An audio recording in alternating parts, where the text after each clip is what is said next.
কদমের মাধ্যমে ভক্তি করেছি। যতটুকু সম্ভব আমার আমি গুরুর কাছে করি, আর গুরুকে প্রশ্ন করার সাথ আমার নাই। কারণ গুরুকে প্রশ্ন করার আর কোন সাথ আমার। আপনারা কিন্তু বুঝবেন যে নূর আলম দেওয়ান কি বলে, আমি গুরুকে আর কোনো প্রশ্ন করব না। গুরু যেহেতু আমাকে পয়লা প্রশ্ন করেছে, এখন গুরু আমাকে কিভাবে চালাবে, কোথায় রাখবে, কই নিবে, আমার আর কোনো প্রশ্নের দরকার নাই। ধন্যবাদ।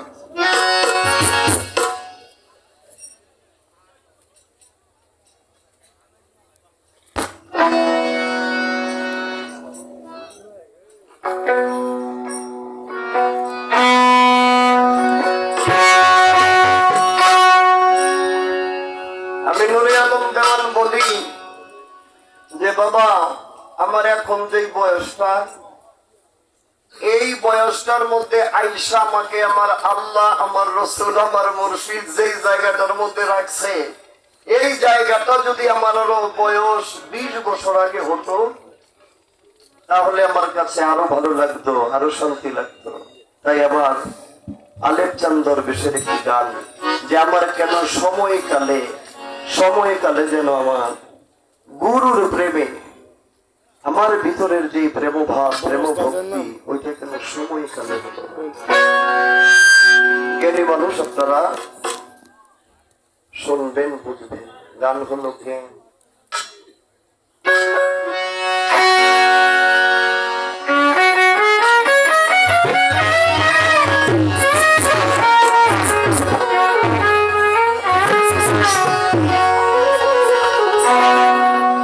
লালপুরি আমার আর কি হবে, সাধন ভজনে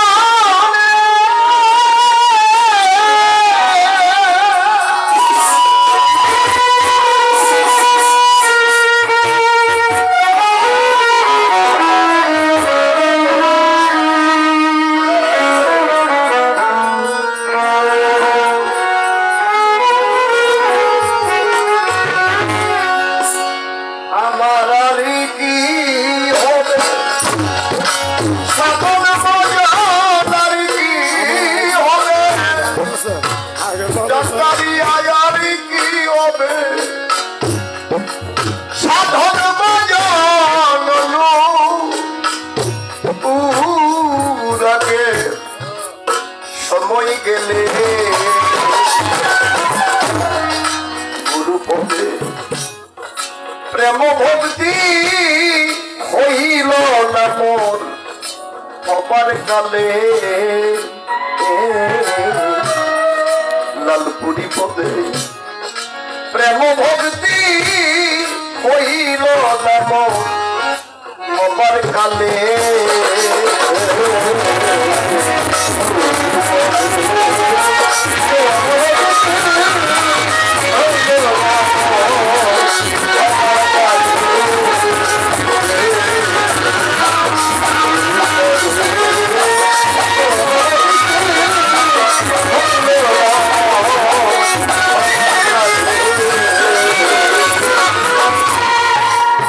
বাজারে গেলে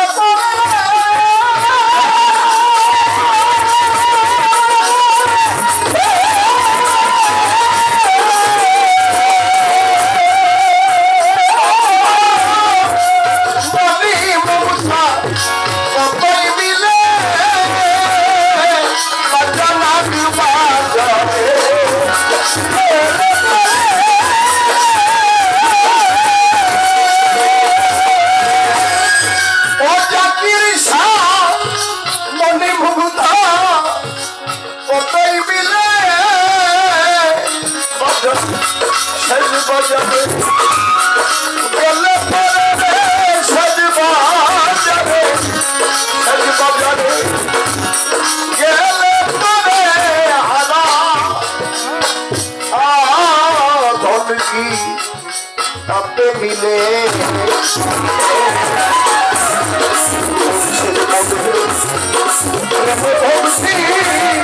হইল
ইনাদের ইনারাই বলতো যৌবন জোয়ার একবার চলে গেছে আর কোনোদিন আসে না। এটা বাস্তব সত্য কিনা?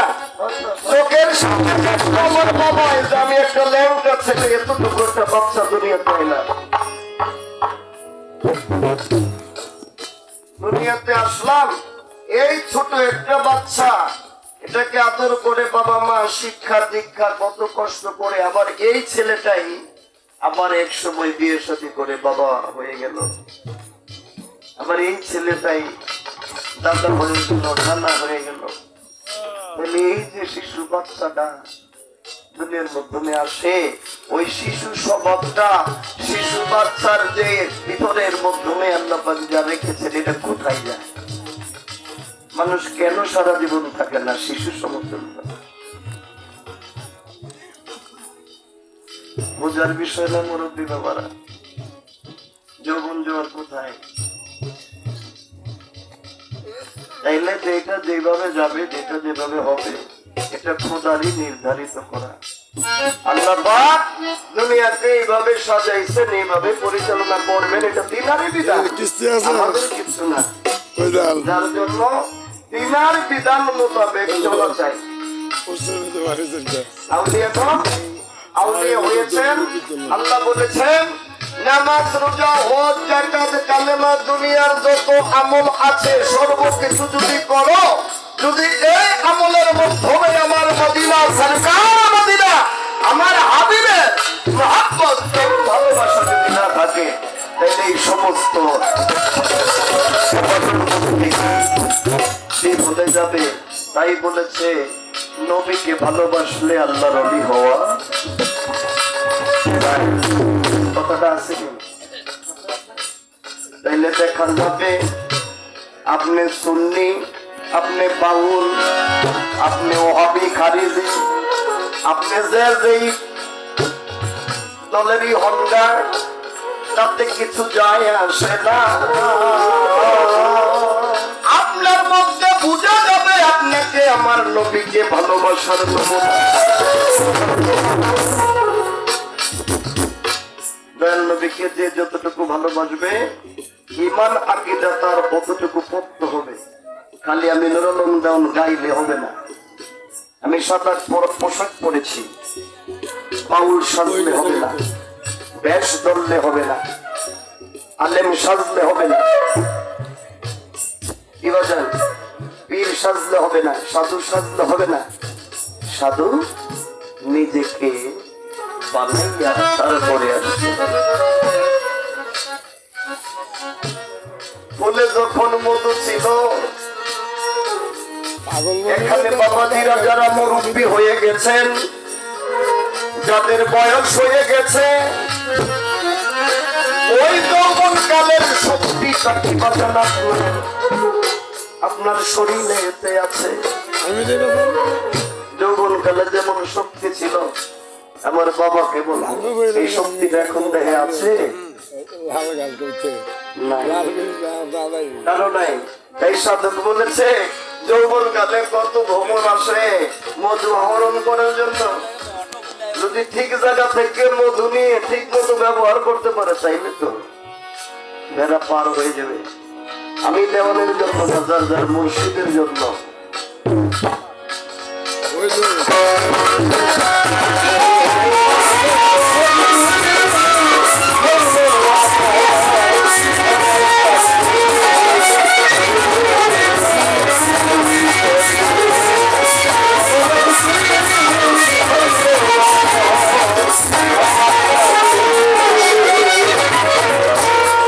যখন ভুলে মতো ছিল তোমার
একটা জিনিস জানি, আমার পীর আমাকে যাকে মান্য করতে শিখাইছে আমি তারে সারা জীবন মানব। এই জিনিসটা আমি ভালো জানি, কিন্তু আমি মেনেও দেখছি সে আমাকে ঠকাচ্ছে। তাতে ওই ঠকানোর দিকে আমার কোনো মন নাই। আমার মুর্শিদই বলেছে মানতে, যার জন্য আমি মেনে যাই। পীরের হুকুম রক্ষা করা মুরিদের জন্য ফরজ। কেন ফরজ? পীর দ্বারা ফরজ, মুর্শিদ দ্বারা ফরজ। কারণ মুর্শিদ দ্বারা হলো কোরআনের বাণী, হলো মুর্শিদ। অমায়া দলিল ফালাম তাজিদ লাহু ওলিয়াম মুর্শিদা।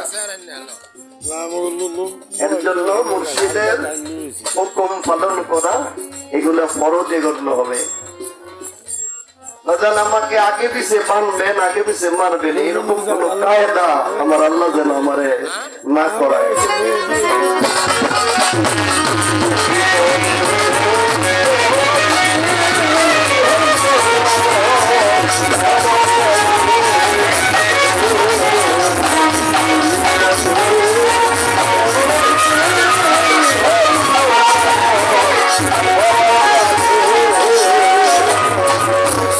ওই কাননে শিক্ষক ছিল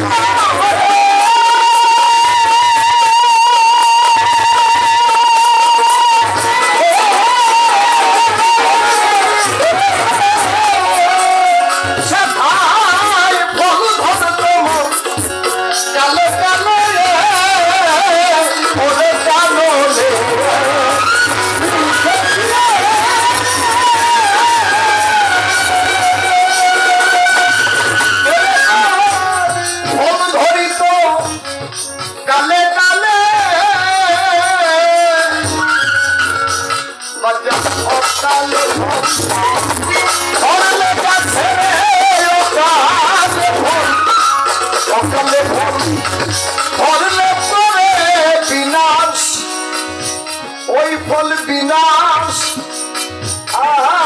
শয়তান চালান বলে।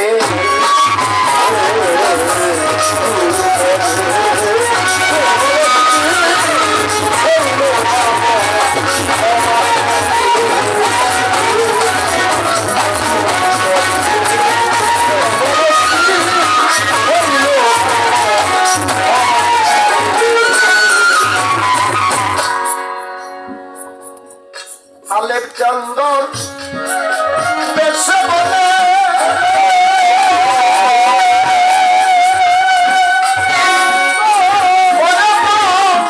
হীরা বেসলি চিরাল দরে।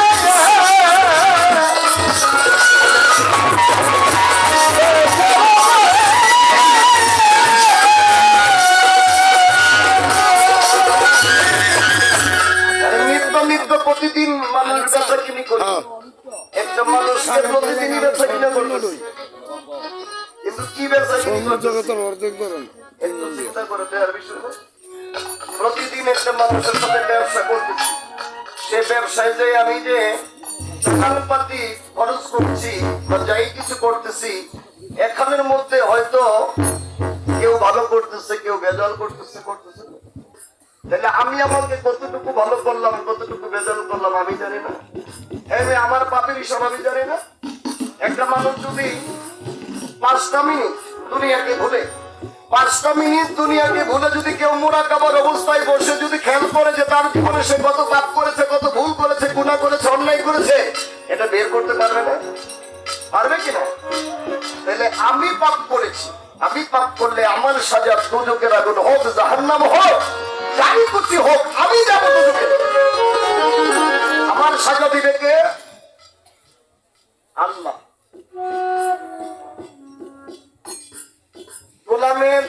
গোলামকে সাজা দেওয়ার ইখতিয়ার রাখে কে? মনিব না।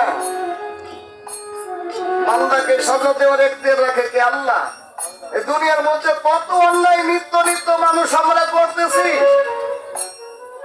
নিত্য নিত্য করতেছি, কিন্তু আল্লাহ তো কোনোদিন আমাদেরকে না খাওয়াই রাখে না।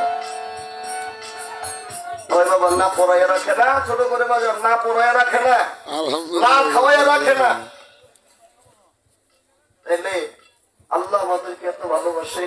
আর একটা মানুষের কাছে গেলে, আরে বাজান দুঃখ বলতে গেল একটা মানুষ দুঃখ নিয়ে তার এটা দুনিয়ার মস্কারি করে মানুষকে আঘাত দিচ্ছে।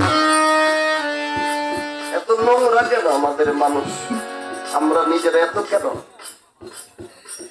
এত খারাপ চিন্তা ভাবনা কেন আমাদের? আমরা কি বদলাইতে পারি না? আল্লাহ পরিবর্তন, আল্লাহ পরিবর্তন, আল্লাহ পরিবর্তন, আল্লাহ পরিবর্তনশীলকে পছন্দ করে। যে নিজেকে ভালোবাসে সে আল্লাহকে ভালোবাসে।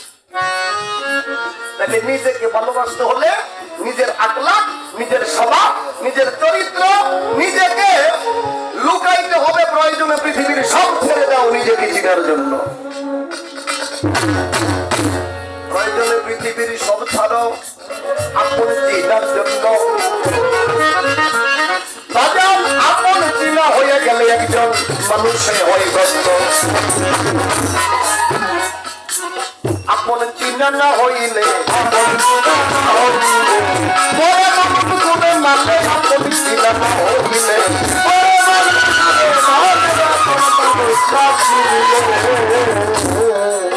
আপনাকে চিনার জন্য, বোঝার জন্য, নিজেকে জানার জন্য, বোঝার জন্য আল্লাহ পাক সেই আদম আলাইহিস সালাম হতে শুরু করে যুগে যুগে যুগে যুগে যুগে যুগে প্রতি গোত্রে, প্রতি বংশের মাধ্যমে একজন করে প্রতিনিধি পাঠিয়েছেন।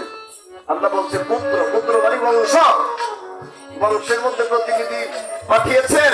সেই প্রতিনিধির রাস্তায়, প্রতিনিধির কথা অনুসারে তার ধর্ম কর্ম সকল কিছু দেখে শুনে নিজেকে মানুষ বানাবে।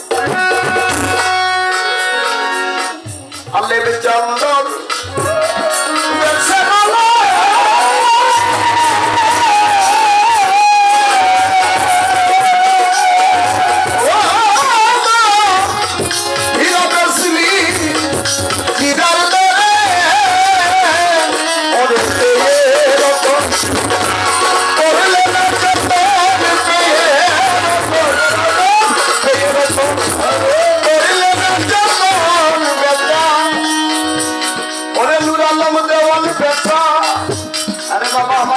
আমি কতদূর ক্ষয় করেছি এটা আমি না জানি।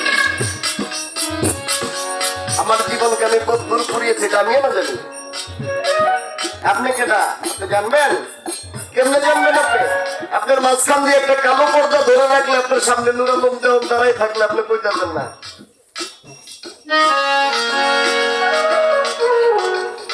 ফকিরি হলো আল্লাহর গোপন ভেদ। ওয়াল ফাকরু ওয়াল ফাকরি মিন্নি। আল্লাহ বলে ফকির আমার গোপন ভেদ রহস্য, আমি ফকিরের গোপন ভেদ রহস্য। আল্লাহর ফকির চিনলে বাবা, আল্লাহর ফকির চিনলে হবে। চাইতেন মরিয়া